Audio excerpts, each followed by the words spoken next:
කවදා හරි කවුරු හරි මිනිහෙක් අයිස් ගහන්න පටන් ගත්ත දවස තමයි ඒ මිනිහා ජීවත් වෙන එක නවත්තන දවස වෙන්නේ. අපේ මොළයේ තියෙන එක කොටසක් එතනින් තමයි සතුටේ හෝමෝනේ ස්‍රාවය කරන්නේ. ඒ කොටසේ සෛල වලින් තමයි ඩොපමීන් කියන හෝමෝන් එක ක්‍රියේට් කරන්නේ. අයිස් කෙලින්ම ගිහිල්ලා ඩොපමීන් හෝමෝනේ හදන ඒරියාස් අවුස්සනවා. ඩොපමීන් තමයි අපිට සතුට දනවන දේවල් නැවත කිරීමේ ආස්වාදය ගැන කියලා දෙන්නේ. ආස හිතන දෙයක් කරන එක, ස්පෝර්ට්ස් කරන එක, ආදරේ කරන එක.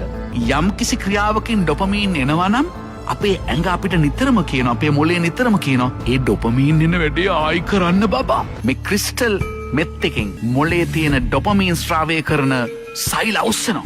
මොළේ ජීවිත කාලයටම හදපු නැති ඩොපමීන් ප්‍රමාණයක් එක මොහොතේ හදනවා. මේවා සිස්ටම් එකට ආපු ගමන් පුදුම ප්‍රීතියක් දැනෙනවලු, පුදුම ආතල්ලක් දැනෙනවලු, මහන්සිය දැනෙන්නේ නැහැලු. කික් එක ඉස්සිලා ගැස්සිලා වික්ෂිප්ත වෙලා පුදුම වෙලා එන ඕන දෙයක් පැය ගණන් දවස් ගණන් කරන්න පුළුවන්. මේක හරියට වැඩවසම් යුගයේ මරව වැඩ ගන්නවා වගේ මොලෙක් ටික දවසක් ගියාට පස්සේ මේ සෛල වලට මහන්සි කාලයක් යද්දී ස්වභාවික යාන්ත්‍රණයෙන් ඩොපමීන් හදන එක නවතිනවා. දැන් වැඩ කරන්නේ කෙමිකල් එකට විතරයි. තව දුරටත් ස්වභාවික යාන්ත්‍රණය යටතේ ඩොපමීන් හදාගන්න මේ සෛල වලට බැරි වෙනවා. අයිස් ටිකක් ගැහුවොත් විතරක් අමාරුවෙන් ඩොපමීන් කොහොම හරි ටිකක් හදනවා. ඒවා වැඩ කරන්නේ තව දුරටත් කෙමිකල් වලට විතරමයි.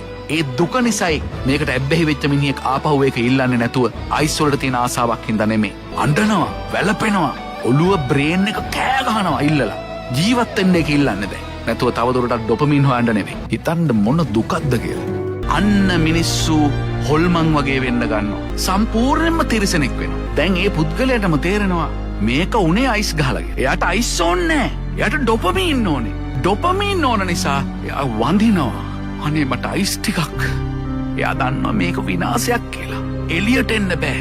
ඇඟ රිදෙනවා, බය දැනෙනවා, පිස්සු වගේ හැසිරෙනවා. ඔළුව කියනවා අයිස් ගහලා මේක උනේ. මිනිහා දන්නවා අයිස් ගහන්න විනාශ වෙනවා. නමුත් මේ වෙලාවේ තියෙන මානසික වේදනාව, ශාරීරික වේදනාව දරා ගන්න බෑ. ආයි හොයනවා.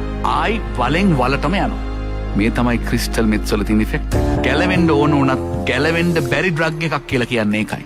ඉන්ග්‍රීඩියන්ස් ටික ගැන හිතුවාමත් ඇති. පෝර හදන්න පාවිච්චි කරන කෙමිකල් එකක්, ටොයිලට් සුද්ධ කරන්න පාවිච්චි කරන සැර කෙමිකල් එකක්, බැටරි හදන්න පාවිච්චි කරන ඉන්ග්‍රීඩියන්ට් එකක්, ෆයර්වර්ක්ස් හදන්න පාවිච්චි කරන එකක්, තින්තවල දුෂ්ශ්‍රාවිතාවය අඩු කරන්න පාවිච්චි කරන එකක්, ගම් හදන්න පාවිච්චි කරන කෙමිකල් එකක්, කාර් බැටරි වලට දාන ඇසිඩ් එක. ඔන්න ක්‍රිස්ටල් මෙත් වල තියෙන ඒවා. ක්‍රිස්ටල් මෙත් මේක යක්ෂයාගේ නිර්මාණයක් කියලා.